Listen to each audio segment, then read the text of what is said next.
Welcome, friends. James Corbett here. Today is the 12th of June, 2014, and you are, of course, tuned into CorbettReport.com. Today we are talking to James Perloff, contributing editor to the New American Magazine and the author of, amongst other works, the best-selling and highly recommended expose of the Council on Foreign Relations, The Shadows of Power. His new book is Truth is a Lonely Warrior, Unmasking the Forces Behind Global Destruction, and he can be found at jamesperloff.com. Mr. Perloff, thank you very much for joining us today on the Corbett Report. Thank you, James, for having me on, as you've had many, many informative guests on before. And you will be another notch in the belt, I suppose. So let's get straight into it. As I mentioned in that introduction, your latest book is Truth is a Lonely Warrior. And although I haven't had the opportunity to read it yet, I cannot express how eager I am to do so based on my experience of reading your now 26-year-old book, The Shadows of Power, which I can personally attest is extremely well-researched and extremely well-documented. And for people who believe that those are two tenets of the Corbett Report, you might concede that I know of where I speak on these issues. So although the CFR is much more familiar to the American public now than it was 26 years ago, even the alt media, I think, has yet to really make much use of the work, the pioneering work that you did on this subject in this book.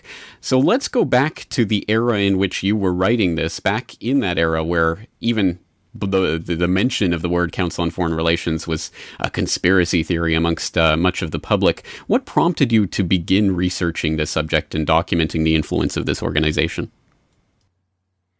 Well, I always had an interest in what's taking place in our world, but what I had learned in standard public school and college textbooks never was very edifying to me. And eventually, this is the sort of thing that doesn't happen normally to me. Some people will say, God told me to do something. And I had these experiences only once about every 10 years, but I saw a girl who was reading a book called None Dare Call a Conspiracy by Gary Allen.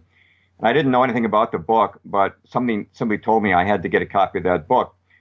And I just had this compulsion. I had to find that book. So I went to a bookstore and they had a copy. And I read it. And for the first time, history began to make sense.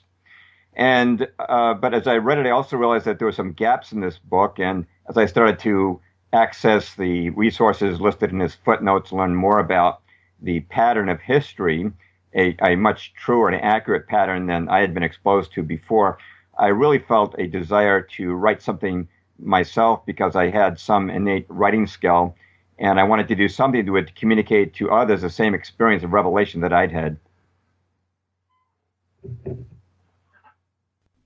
And what an experience that must have been in order to prompt this amount of research and this thorough exploration of the subject. And I would like to think, I assume that most of the people in the Corbett Report audience will already be familiar with the Council on Foreign Relations, at the very least in general terms, as an ominous influence over American foreign policy and something that's really invaded and infested the U.S. State Department in the time of its existence, going back, of course, to 1921. But I suppose we could talk about the origins of the Council on Foreign Relations as a way of trying to identify where it really came from. And I suppose we could go back hundreds of years to talk about those origins. As you do mention in this book, this really does go back to an international banking confederacy that predates our more modern era. In fact, predates really the existence of the United States itself. But let's start more in the 20th century and identify some of the key players who were instrumental in forming this. And in order to do that, why don't we first dissect the CFR's official explanation of its own history on CFR.org. Right now, you can go to the About History section where it says, after the difficult negotiations of the 1919 Paris Peace Conference, a group of diplomats, financiers, generals, and lawyers concluded that Americans needed to be better prepared for significant responsibilities in decision-making in world affairs. With this in mind, they founded the Council on Foreign Relations in 1921 to afford a continuous conference on international questions affecting the United States by bringing together experts on statecraft, finance, industry, education, and science, which makes it sound like a very noble effort indeed. But at the very least, perhaps they were right to identify the group of diplomats, financiers, generals, and lawyers who were really the core nucleus of this group, emphasis on financiers and lawyers. Why don't we talk about some of the people who helped to bring this together and what their real agenda was? Well, Woodrow Wilson had been brought in by the banking community to advance their agenda. The White House had been ruled by Wall Street, Morgan Rockefeller Republicans for 16 years up until 1912, but there was a revolt going on in the Republican Party led by people like Senator Robert La Follette and Congressman Charles Lindbergh, and they decided to let the Republican Party cool off for a while. La Follette was aiming for the nomination, and they got Woodrow Wilson elected. They were able to secure his election by splitting the Republican vote. They trotted out the former Republican President Teddy Roosevelt on the short-lived Bull Moose ticket, which split Republican votes and gave Wilson the presidency with only 42% of the popular vote. And Wilson fulfilled a lot of their objectives. And of course, one of those objectives was the Federal Reserve, which came into being in his first year in office. And I know your listeners know all about that. He also had committed himself to banker Bernard Baruch, who was one of his overseers, that he would support an income tax that actually slightly preceded his nomination, able to get that through as well. And he also promised to lend an ear to advice should war break out in Europe. And did he ever lend an ear to advice? Of course, he appointed Bernard Baruch to be head of the War Industries Board, and that enabled the banksters to defraud the American people out of about $6 billion in war munitions that were never produced or delivered. All of that was uncovered by the what's called the Graham Committee of Congress, which had a 21-volume report after a 3-year investigation. Yet, if you go to Wikipedia today, you won't even find an entry for the Graham Committee. It's disappeared down one of George Orwell's memory holes. But Woodrow Wilson was a very faithful servant. He was also instrumental, of course, as many of your listeners probably know, in securing the release of Leon Trotsky, who was on his way to to Russia to help foment the Bolshevik Revolution in 1917. He'd been sent by Jacob Schiff of Kuhn Loeb, the Rothschild banking satellite in New York City. Of course, Jacob Schiff was also one of the 3 top financial backers, Woodrow Wilson. So he was very instrumental, and a lot of those changes were taking place in that decade, the Bolshevik Revolution and the income tax and the Federal Reserve. And of course, isn't it interesting that the Federal Reserve and the income tax came to being just months before the assassination of Archduke Ferdinand, the 100th anniversary of which is this month. So America was all ready to finance its involvement in the war. But to bring it up to the Council on Foreign Relations, the bankers had a goal of world government. And of course, you could not get a world government simply into place. You're part of this group called Boil a Frog, is that correct? The Boiling Frogs Post, boilingfrogspost.com. Right. Well, that is a concept that the banksters and the Council on Foreign Relations have constantly used in advancing their agenda. They know you can't put things over on people too swiftly, but if you do it one bit at a time, in fact, Elihu Root when the Council on Foreign Relations opened the new headquarters in 1929, compared the Council's mission to that of the building of that structure, one brick at a time. That's how foreign policy had to be made. So with world government, they couldn't just impose a all-powerful world government, which of course is the ultimate goal. They had to start out, just as they started out the income tax at 1%. Now, well, lo and behold, you're paying double digit. But they had to start out with a loose confederation, the League of Nations, and that was the 14th point of the famous 14 points that Woodrow Wilson brought to the Paris Peace Conference, which was settling the aftermath of World War I. And of course, he had to work very hard to get us into that war so that America could have a say at the conference table. And of course, that was instituted. And when he went to the conference, it's interesting that Wilson did not bring a single member of the Democratic Party, not a single congressman or senator was invited, but he invited Bernard Baruch as his economic advisor, and Paul Warburg, who he had named previously named the vice chairman of the Federal Reserve. He invited him to come as head of the American delegation to the Paris Peace Conference. And of course, he was always under the eye of Edward Mandell House, CFR founder and bankster frontman, who had been controlling him throughout his tenure in the White House. In fact, Edward Mandell House lived right in the White House. So that was the mission. It was to create a world government. But ironically, the Senate, which Wilson had kind of snubbed when he went over to Paris, they did not ratify the treaty. Now, the Constitution of the United States said that to make a treaty, no president could do that unilaterally. He had to have approval from Congress. He didn't get it. The Senate rejected the Versailles Treaty, which created the League of Nations, so we did not join.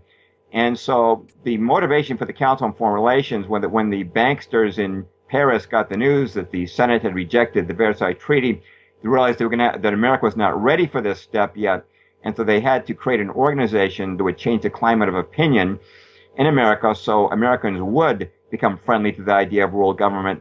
And so the council they decided to create the council, and it was incorporated 2 years later in New York City, 1921.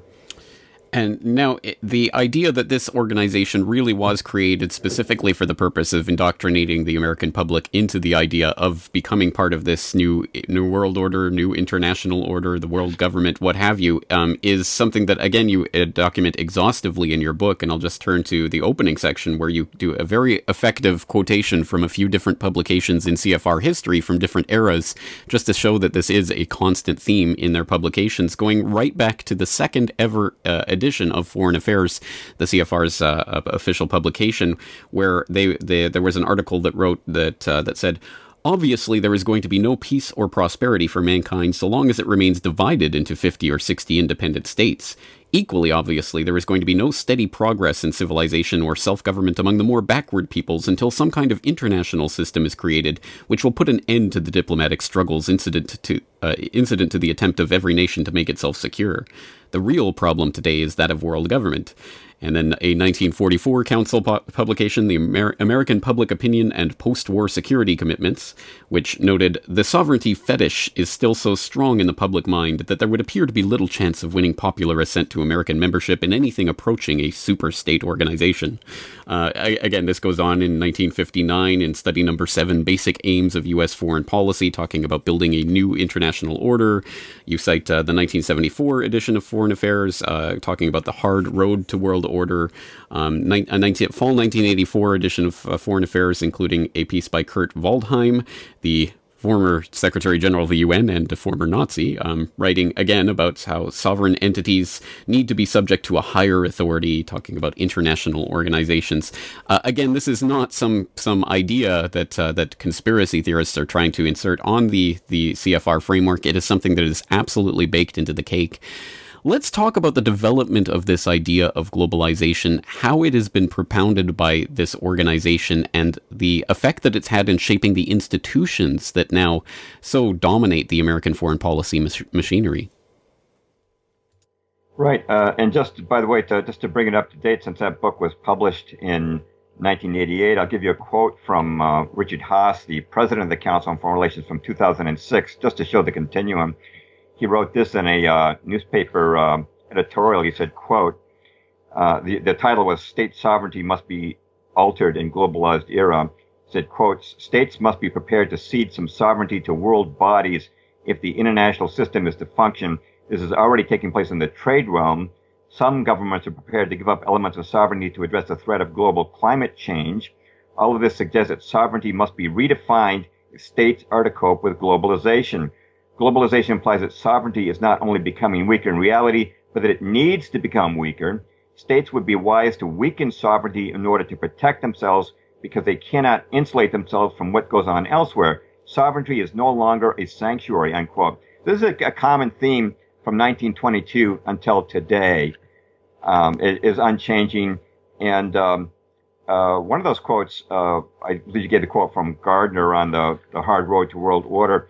They decided that it was going to be hard to impose world government from the top down. In other words, just to strengthen the UN. So they've been concentrating on various elements or building blocks, the bricks of the building that Root was talking about. So maybe the Kyoto Protocol, NAFTA, the Common Market in one era, which became the European Union, the Law of the Sea Treaty, the proposed North American Union, NATO, of course, a proposed transatlantic trade partnership, which is a reflection of the old Atlantic Union that they were trying to put forward in the 1950s. All these building blocks of a global world order, but with an ultimate goal, of bringing about a world government.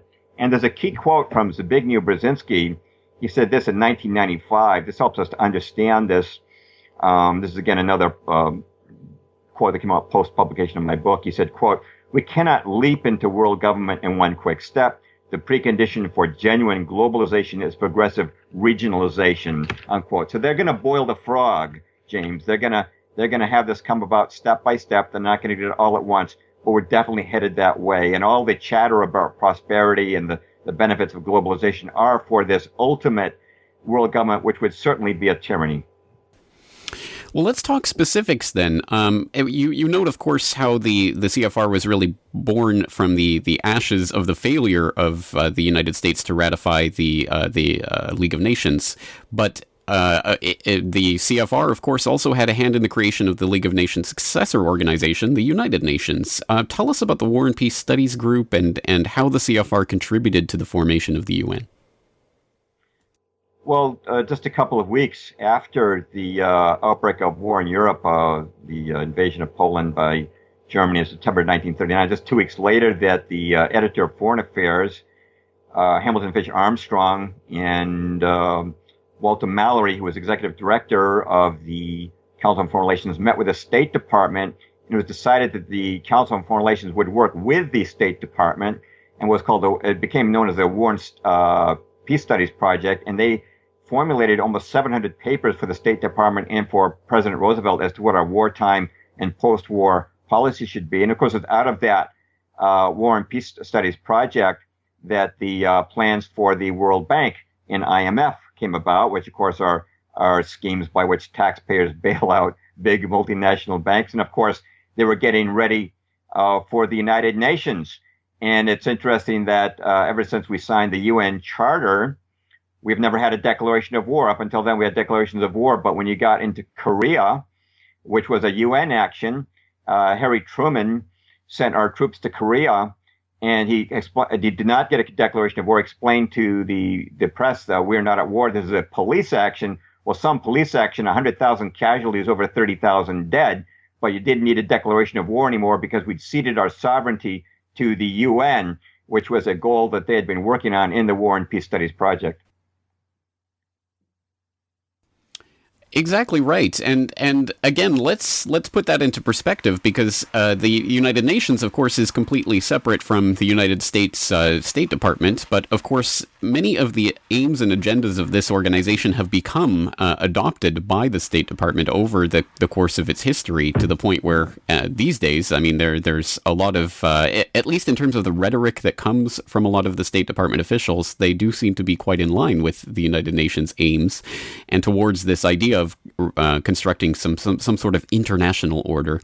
Let's talk about that and how the United States is increasingly being wedded into the United Nations infrastructure. Well, just to expand on your comment that the State Department represents their views, there's a quote that I imagine a number of your listeners have heard. You can see it on YouTube. Hillary Clinton, as Secretary of State for Obama, was speaking at the Council's Washington branch. And I'll give you the exact quote, but you can find that on YouTube very easily. She said, quote, "I have often been to, I guess, the mothership in New York City, but it's good to have an outpost of the Council right down the street from the State Department. We get a lot of advice from the Council, so this means I won't have to go as far to be told what we should be doing and how we should think about the future," unquote. Secretary yeah, of so State, a big joke, yes. Yes, of course that was just a joke, James. She didn't mean that seriously. Well, I think she had a sort of a smirk on her face, at least, so might be something to that.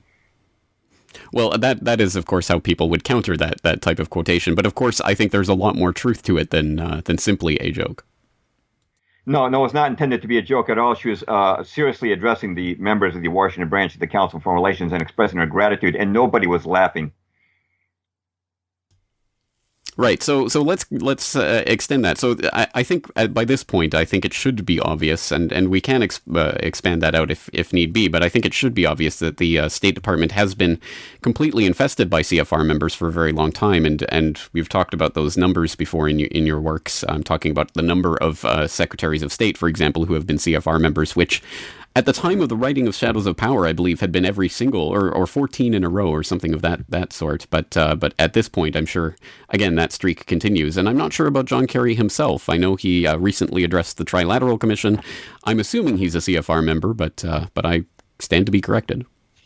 No, you don't need to be corrected on that. And the Treasury Secretary, Jacob Blue, as well as his predecessor, Timothy Geithner, were members, and Chuck Hagel at Defense, as well as his predecessor, Robert Gates, have been members of the Council on Foreign Relations, and head of Homeland Security, Jay Johnson, and his predecessor, Napolitano, members of the Council on Foreign Relations, and Penny Pritzker at Commerce, and Ernest Moniz at Energy. They're all members of the Council. And I'll read you a quote from the back of that book I sent you, the new one, Truth is a Lonely Warrior. You can tell what organization I'm talking about, but it says in the back of my new book, it says, quote, since its 1921 founding, which small organization has produced 21 secretaries of defense, 19 treasury secretaries, 18 secretaries of state, and 16 CIA directors. And of course, that's the council, and those numbers have actually increased since I wrote that jacket blurb. And I should just clarify, when I talk about secretaries of defense, I'm including, of course, the old War Department, which was the previous name for the Defense Department. But the question is, why is it that one organization, they have a little over 4,000 members today, but how is it that one organization is able to dominate the cabinets of both Democratic and Republican presidents? And let me add one more, a current one. This year, Obama, appointed Janet Yellen to head the Federal Reserve in place of Ben Bernanke. Well, she's a CFR member. This year, Obama also named Stanley Fischer vice chairman of the Federal Reserve. He's a CFR member. And he also appointed Lael Brainerd and Jerome Powell as governors of the 7-member Federal Reserve Board. So that's 4 for 4. Remember, this organization only has about 4,000 members, yet they dominate. You know what they like to dominate, James? They like to dominate finance and foreign policy and wars and intelligence. So you will see them at the head of the Federal Reserve, the head of the Treasury Department, the head of the State Department, the head of the Defense Department, the head of the CIA pretty consistently, because those are the areas that they most want to concentrate on. They might, willing to cede the Agriculture Department or some minor post to somebody else, but they dominate the key positions that are needed to reconstruct the world according to globalist aims. Well, of course, one of the key tenets, one of the key factors in foreign policy is the position of the United States when it comes to foreign military commitments. And when we are looking at the post-World War II era, as you note, of course, the United States has not declared war since the Second World War, that it's always these types of kinetic military actions was, I believe, the phrase that Obama came up with for Libya. So however they choose to define it, of course, they do not ever get Congress to sign off on it anymore. But of course, these decisions are still heavily influenced by the CFR and its membership, and you document again in this book in great detail, talking about the Korean War, the war in Vietnam. We could extend it out past the time frame of this book into the first Gulf War, the second war in Iraq, the war in Afghanistan. Has there been a major military confrontation that the United States has been involved in since the end of the Second World War, in which the CFR and its members have not played a prominent role in bringing that conflict about? I would say that'd be almost impossible given their domination of the Defense Department and the State Department. It would be impossible to separate them from that. If you look at my chapter on the war in Vietnam in the old book, The Shadows of Power, I have the first picture at the end of that chapter. I have a photograph of President Johnson meeting with his advisors on Vietnam. And there's about almost a dozen men in the group, and every single one of them was a member of the Council on Foreign Relations. In fact, maybe I should bring up a relevant quote, which appears near the end of that chapter, is from Congressman John Rarick of Louisiana, who caught on to what was going on in Vietnam. And here's what he said. He said, he talked about how the media was portraying things. He says, but, quote, no one identifies the Council on Foreign Relations, the CFR, a group of some 1,400 Americans, which includes as members almost every top-level decision and policymaker in the Vietnam War. CBS tells the people it wants them to know what is going on and who is to blame. Why doesn't CBS tell the American people about the CFR and let the people decide who to blame for the Vietnam fiasco? And he goes on. Of course, the media does not talk about CFR because the media themselves are CFR. They have hundreds of CFR members, and you go through, you'll find that Rupert Murdoch, who runs News Corp, is a CFR member. You go back to the origins of CBS and NBC with William Paley and Robert Sarnoff were CFR members. And when I researched the Shadows of Power, there was no internet back then, I was doing a lot of library research, I found that on CBS, 11 out of 14 members of their board were CFR members. And, when the media is like any other business, it's the bosses who call the shots. It's the owners and the management. And not only the managers and the owners were CFR members, but so were the newscasters, Tom Brokaw, Dan Rather, McNeil and Lehrer, Diane Sawyer, Katie Couric, Paul Lazan. You're not going to get to the top in politics or in media without the approval of what we call the American establishment, which, of course, it's not the Council on Foreign Relations that's actually running things. It's actually the Council is really an instrument for the power elite. Well, that's precisely what comes to mind when we start going through these lists of important members in important positions, because we could, I assume, from a detractor might say, well, we have the causality backwards here. Why are you saying that this organization is so ominous because all of these influential people are members of it, implying that somehow the council itself is directing things, whereas one could simply look at this as an organization that powerful and influential people tend to sign up to, that this is where powerful and influential people congregate, and we would expect people in those circles of power to associate, whether within something like the CFR or another type of organization. Right. Well, we do have a government structure, a bureaucracy and a federal government with cabinet level positions, and it's necessary to fill those. We do have this wealthy elite who's running the show behind the scenes, but they have to have an instrument, a mechanism by which they can connect. Now, people will do note that there's a strange number of government officials, high-ranking cabinet and sub-cabinet level people who, they always seem to come from these multinational corporations, Halliburton and Exxon and Bechtel. And the Council on Foreign Relations has been one of its functions has been to give some credentials to these businessmen in order to take positions in the government. And let me give you one relevant quote on that. You'll find at least part of this quote in the Shadows of Power, but this is from the New York Times, April 19th, 1985.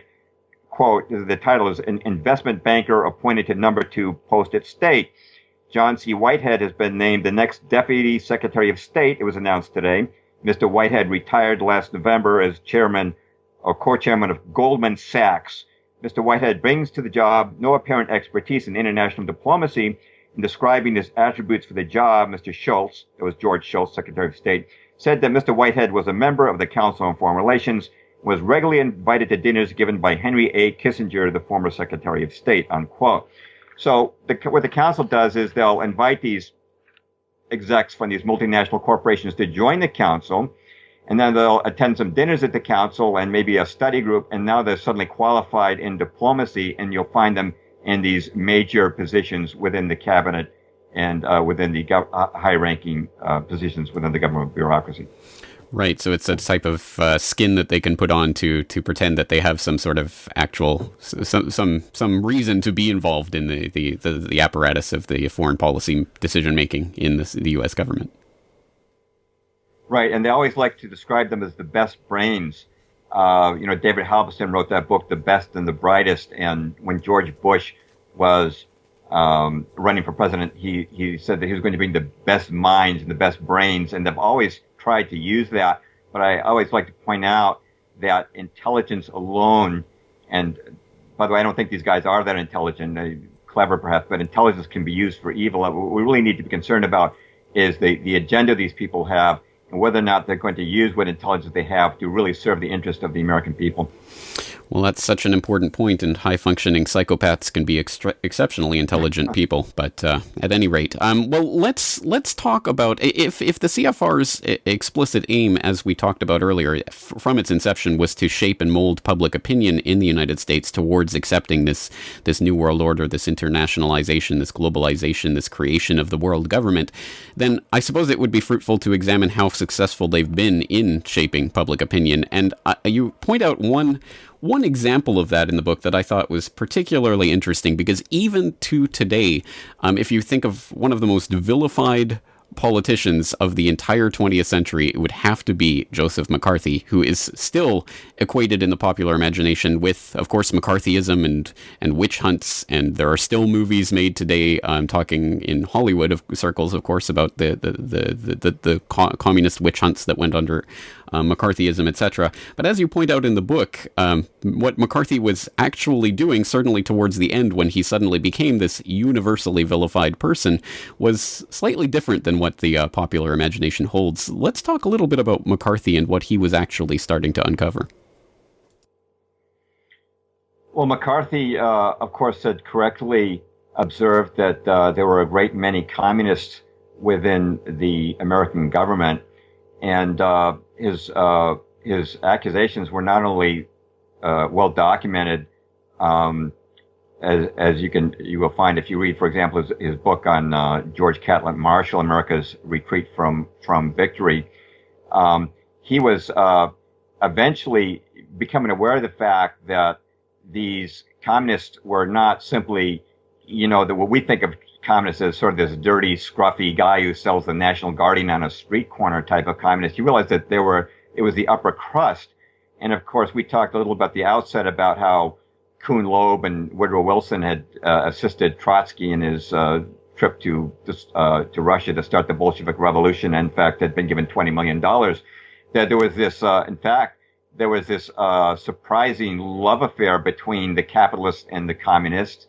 And of course, David Rockefeller had private landing rights for his jet in Moscow at the height of the Cold War, and Chase Manhattan was loaning the Soviets money and millions of dollars, and they had the headquarters in Russia at 1 Karl Marx Square. And Joe McCarthy was starting to catch on that these multinational banks were doing things that would be considered treason. And we touched a little bit there, and I know many of your listeners know about the Reese Committee, which investigated tax-free foundations, and how Norman Dodd, who was director of research for the Reese Committee, went to see Rowan Gaither, the head of the Ford Foundation, and Gaither told him quite frankly that the goal of the foundations and the operatives that the directors that were operating under were to eventually create a merger between the United States and the Soviet Union, at which point Dodd said he almost fell out of his chair. And he asked Gaither if he would reveal that to the American public, and Gaither replied, "We would not think of doing this." But that was part of the long-range plan. But McCarthy was starting to catch on, and he went after Marshall, who was one of the top insiders. George Marshall was one of those generals like Eisenhower who had not distinguished himself in the field, but was rather a political general, was advanced by Roosevelt over the heads of many other top brass to become the Army Chief of Staff. Marshall, we want to have an interesting show sometime, we can do one on Pearl Harbor and talk about Marshall's foreknowledge of the Pearl Harbor attack, or he did not warn our men in time, even though he knew full well the attack. He was begged by other men in the War Department. They already had the declaration of war from Japan. Everything indicated an attack was coming. Well, Joe McCarthy wrote a book about Marshall called George Catlett Marshall, who was very close to the Council on Foreign Relations, always in the right place at the right time. In 1945, he became Truman's special envoy to China, which was instrumental in bringing the communists to power in China. Joe McCarthy, that didn't escape his attention. Of course, in 1947, he announced the Marshall Plan. It was named for him. He had nothing to do with the Marshall Plan. That was conceived at a study group at the Council on Foreign Relations, which had David Rockefeller, a young David Rockefeller, as its secretary. They only picked Marshall to announce it because they wanted to get bipartisan congressional support, and they thought as a general he would appear to be neutral, which he wasn't. But McCarthy was catching on, and he was starting to go after people like Dean Acheson, who was also a very, Dean Acheson. You want to talk about people high up who are affiliated with communists. Dean Acheson's law partner was Donald Hiss, member of the Communist Party and the brother of Alger Hiss, the Soviet spy. Well, so after a while, McCarthy became aware of the fact it's not just these low-level underlings who have somehow infiltrated our government. It's at the very top. And it's when it went after the men at the top that the entire media came down on Joe McCarthy and moves were made to destroy him from the White House on down. Now, of course, once again, Shadows of Power being written in 1988. At that time, that the book basically brought the story up to that point where, of course, the Soviet Union was still operative at that time, and that long-term goal of merging the U.S. with the Soviet Union was still operative, presumably. But of course, we are in a different era now, in which, presumably the Soviet Union is gone, so it's a completely different era. And what can you say? I mean, obviously, this is going to touch more on what you've written in Truth Is the Lonely Warrior, I presume. But what can you say about the modern era of the age of terrorism and how that relates to the CFR agenda and the unfolding agenda towards world government? Well, the phrase that the Council on Foreign Relations consistently used, and this goes back to 1922, I give examples in the book, that in 1922 they were talking about how world government would bring about peace and prosperity. And with the advent of nuclear weapons, there was a thought that war itself, at least on a major level between the world powers, might not be a viable option because nuclear weapons could wipe us out. And so terrorism is eventually replaced war as the threat that they're emphasizing that globalism will save us from. And so you see George Bush meeting with Prime Minister Fox of Mexico and Prime Minister Martin of Canada in 2005 to form what was called the Security and Prosperity Partnership. We noticed this change. Instead of saying peace and prosperity, which implied safety from war, they talked about security and prosperity as implying globalization would give us safety from terrorism. And I'm sure I don't need to tell your listeners anything about all the holes in the official explanation of 9/11. So many of us do believe that it was the result of intrigues between, amongst the intelligence services, probably and possibly including the Mossad of Israel. But terrorism has taken that as they always need a threat to create a crisis, to create something new. You need the Great Depression to create the New Deal. You need World War II to create the United Nations. And you need terrorism to has been one of the threats that's been used to invoke a North American Union, which Robert Pastor of the Council on Foreign Relations proposed in Foreign Affairs, saying that we should have a continental Homeland Security Department incorporating Mexican and Canadian personnel. Exactly right, and of course that brings us even further towards the Trans-Pacific Partnership, and now the equivalent in the Atlantic region, which goes back to what CFR members were writing about again half a century ago, talking about Atlantica, I believe was the phrase that was coined, the merger that they wanted to have in the Atlantic region. So I think we're moving step by step by step towards that ultimate goal. Yes, they're boiling the frog always. Exactly right. Okay, well, I think that sets the table nicely for our next conversation. Once I have a chance to read and digest Truth Is the Lonely Warrior, and hopefully some of the listeners out there will be able to buy their copies and read it before we get to that conversation. But then closing today's conversation, talking about the Shadows of Power, I note that I note with some enthusiasm that this is a bestseller. It sold over 100,000 copies in its 26 years of publication, which is pretty remarkable for a book that I can only presume has had zero reviews or input or any sort of attention from any mainstream media sources, CFR-run media sources. So tell us about the reception of this book and how it's managed to propagate so far.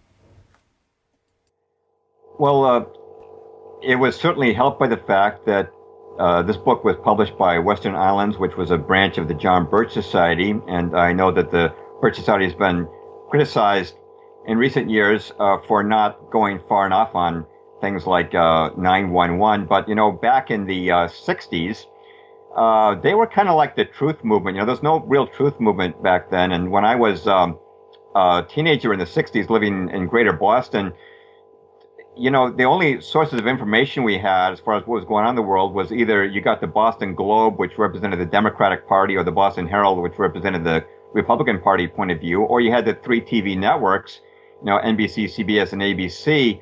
And there was no truth movement. And unless you knew somebody in the Birch Society or one of the other maybe very small groups, there was no internet. And there was your public library, you might find some musty old book written by Harry Emler Barnes that disputed the cause of World War I. But as a teenager back then, you really weren't interested in it. There was just no alternative media, really, unless you happened to be fortunate enough to know somebody. The Shadows of Power has been well received. But the point I was going to make was that one thing that was helpful was having an organization working with me, because its members became involved in selling the book, and they still are involved in selling it. And that was one thing that helped. But of course, I've also done many PowerPoint talks where I sell the book. And of course, I have a website now.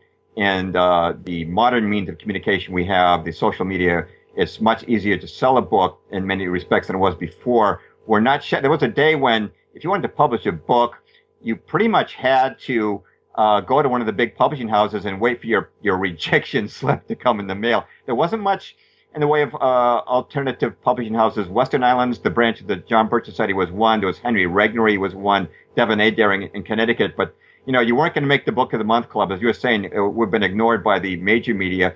But the people do respond to the truth. And I like to say that that's one thing we have on our side that the major media don't.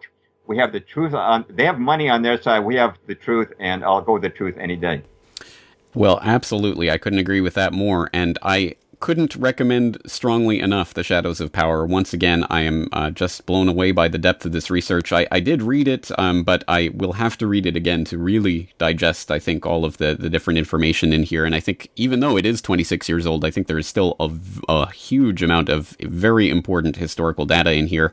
And as I say, I'm very much looking forward to Truth is a Lonely Warrior. So once again, people can go to jamesperloff.com and to order their copies of both of those books. Are they available directly from the website?